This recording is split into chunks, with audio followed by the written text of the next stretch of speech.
김종길의 문이라고 하는 작품을 한번 같이 읽어보도록 하겠습니다. 이 작품은 현대시고요, 자유시고 서정시가 되겠습니다. 그렇죠? 성격을 보면 상징적인데 이 시가 좀 어렵습니다. 왜냐하면 이 시에 나와 있는 시어들이 상징적 의미로 쓰이고 있다 보니까 이 상징적 의미를 이해하지 못하면은 이게 도대체 뭘 얘기하려고 하는 거지? 라고 생각할 수 있어요. 그렇죠? 그 다음에 주제는 이런 겁니다. 인간의 역사에 새로운 역사의 이상을 향해 가는 힘을 뜻하는 거예요. 인간의 새로운 역사를 향해 가는, 그렇죠? 새로운 역사의 이상을 향해 가는 힘에 대한 얘기인데, 인간은 순환하는 자연으로부터 그런 힘을 얻는다 이런 겁니다. 그렇죠? 순환하는 자연으로부터 인간의 역사는 새로운 가능성을 향해 나아갈 수 있는 힘을 얻는다 이렇게 이해하면 되겠어요. 이해됐죠? 순환하는 자연으로부터 인간의 역사는 새로운 가능성을 열어가는 힘을 얻게 된다. 이게 이제 이 시의 내용이에요. 그래서 약간은 사색적인 것이 있고요. 그 다음에 산문적입니다. 산문이라고 하는 건, 산문적이라는 건 뭐냐면 행의 구별은 없는데 연의 구별은 있는 거예요. 이 작품은 행의 구별이 완전히 없다고 볼 수는 없습니다. 그렇죠? 특히 1년과 마지막 년은 행의 구별이 있어요. 근데 2년, 3년, 4년, 5년은 거의 행의 구별이 없죠. 그죠? 그래서 연의 구별은 있지만 행의 구별이 거의 없습니다. 그런데 1년과 마지막 년까지 그랬으면 이거를 산문시라고 할 수 있는데 1년과 마지막 년은 행의 구별이 있거든요. 그래서 산문적이다 이렇게 이해할 수 있을 것 같고요. 그 다음에 색채어를 굉장히 많이 쓰고 있어요. 시각적 이미지가 두드러지고 색채 대비도 드러난다 이렇게 이해할 수 있겠습니다. 자, 보죠. 흰 벽에는 그렇습니다. 자, 보통 이제 흰 벽은 이제 뭘 의미하냐면 약간 스크린 같은 거예요. 스크린. 그래서 왜 흰 바람 벽이 있어라고 하는 시 있잖아요. 그 백석이 쓴. 그죠? 그 시에도 보면 흰 바람 벽에 화자가 그리워하는 대상들의 모습이 떠오르거든요. 그러니까 마치 영상기를 이렇게 돌려서 영상기 있잖아요. 벽에다 쏘면 흰 벽에 쏘면 거기에 스크린 되잖아요. 그죠? 그러니까 흰이라고 하는 색채어가 쓰였는데 흰 벽에는 그랬으니까 뭔가를 보여주는 보게 하는 그런 곳이에요. 어련히 해들 적마다 어련히라는 건 아른하게 아른히 해가 들어올 때마다 이런 뜻이에요. 햇빛이 들어올 때마다 흰 벽에 그렇지? 해가 쫙 떠서 어렴풋이 그 햇빛이 쫙 들어올 때마다 나뭇가지가 그림자가 되어 떠오를 뿐이었다 그랬단 말이야. 그러니까 나뭇가지가 그림자가 되어 떠오를 뿐이었다 그랬으니까 이 뿐이라는 것 앞에 있는 것들은 부정일 때가 많습니다. 그래서 보통은 야, 너 뿐이야? 라고 말하잖아. 너 말고 다른 애들은 없어? 다른 건 없어? 이런 거거든요. 그러니까 뭔가 부족함을 뜻해요. 그러한 정밀함이 1000년이나 머물렀다고 한다 그랬습니다. 이 정밀함이라고 할 때 정밀함은 고요함 같은 거예요. 그러한 고요함이 1000년이나 머물렀다고 한다라고 했는데 여기서 이제 이걸 이해해요. 나뭇가지를 자연이라고 본다면 자연은 1000년이나 그곳에 머무를 수 있죠. 왜? 순환하니까요. 나무에 꽃이 피었다, 잎이 피었다가 졌다가 다시 피고 또 다시 지고 하니까 이 자연은 1000년 동안 머무를 수 있는 겁니다. 왜 니네 우리나라에서 제일 오래된 은행나무 있거든? 수령 재능 데이터 계산해봤더니 1000년 넘는다잖아요. 그죠? 단청은 연년이 빛을 잃어 두리 기둥에는 틈이 생기고 별과 바람이 쓰라리게 스며들었다. 그러나 험상궂어가는 것이 서럽지 않았다는 거군요.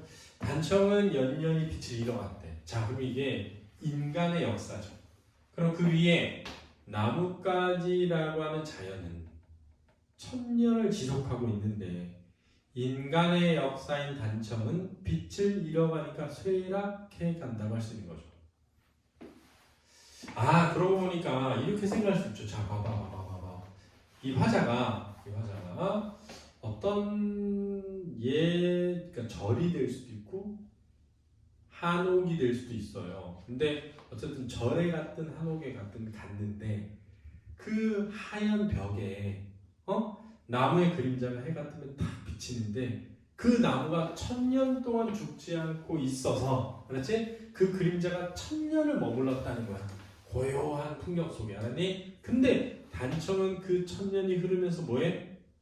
빛을 잃어가니까 낡아가고 쇠락해가는 거죠. 그 다음 둘이 기둥. 자, 기둥은 원래는 나무를 베어서 만들었을 거 아니니? 근데 이제 나무를 베어서 인공적으로 만든 거잖아. 그 기둥에 틈이 생길 거 아니야. 갈라지면서. 그리고 그곳에 별과 바람이 쓰라리게 스며들었대. 근데 별과 바람은 자연이거든요. 별과 바람은 자연인데 이 둘이 기둥은 인간의 역사라고 한다면 이 인간의 역사에 자연이 스며드는 거니까 영향을 미치는 것이죠. 그러나 험상궂어가는 것이 서럽지 않았다는데 여기서 험상궂어간다는 건 의인화된 표현인데 기둥이 낡아가는 것이죠. 인간의 역사가 쇠락해가는 것이죠. 근데 그 쇠락해가는 인간의 역사가 서럽지는 않았대요. 여기 서럽지 않았다는 게 감정의 표현인데 왜 서럽지 않느냐? 인간의 역사도 새로운 가능성이 있으니까요. 그렇지? 기왓장마다 푸른 이끼가 앉고 세월은 소리 없이 쌓였으나. 자, 인간의 역사는 조금씩 쇠락해 갔으나 이런 뜻입니다. 그렇죠? 문은 상기 아직 여전히 닫혀진 채 멀리 지나가는 바람 소리에 귀를 기울이는 밤이었다. 그랬는데 문이 아직 닫혀있다라는 것은 새로운 인간의 역사의 가능성이 닫혀있다는 뜻입니다. 여기서 문은 새로운 역사의 가능성이거든요. 새로운 역사의 가능성은 아직 열리지 않은 채 바람 소리에 귀를 기울였다. 근데 바람 소리는 뭐라 했지, 선생님이? 별과 바람 뭐라고? 자연. 이 자연에 귀를 기울였다는 건 자연의 순환의 힘에 관심을 두고 있었다. 이런 뜻입니다. 주춧돌이 놓인 자리에 가을풀은 우거졌어도 봄이면 돋아나는 푸른싹이 살아나고 그리고 한 그루 진분홍꽃이 피는 나무가 자란다 했으니까 저 위에 나무랑 이 나무랑 연결되죠. 그죠? 자연이겠지? 그럼 자연은 뭐 하는 거예요? 순환하는 거죠. 그래서 가을에 그지 풀이 우거졌다는 건 뭐냐면 나무의 꽃이 다 떨어지고 낡았어도 봄이 되면 다시 꽃과 잎이 자란다는 거죠. 자연은 순환의 힘을 잇는 거예요. 유달리 푸른 하늘 눈물과 함께 아득히 흘러간 별들이 총총히 돌아오고. 자, 돌아온다. 뭐죠? 순환이죠. 사납던 비바람이 거친 낡은 처마 끝에 찬란히 빛이 쏟아지는 새벽. 오래 닫혀진 문은 산천을 울리며 뭐한다? 열린다라고 했으니까 새 역사의 가능성이 열리는 거죠. 새로운 역사의 가능성이 열림, 이렇게 이해하면 됩니다. 그립던 깃발이 눈뿌리에 사무치는 푸른 하늘이었다. 그립던 깃발이 아니 깃발 이상향입니다. 그리워하던 깃발, 깃발은 이상향이다. 이 이상향, 이상의 세계가 눈에 사무치는 푸른 하늘이었다. 푸른한 자연이죠, 그죠? 그래서 희망과 이상이 사라지지 않고 다시 돌아오도록 하는 힘은 어디로부터 부여받는다? 자연으로부터. 순환하는 자연의 힘이 인간의 새로운 역사의 가능성을 열어준다라고 이해하면 되겠습니다. 되겠습니까?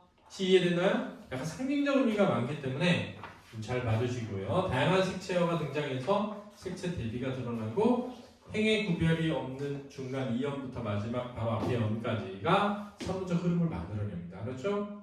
수고했습니다.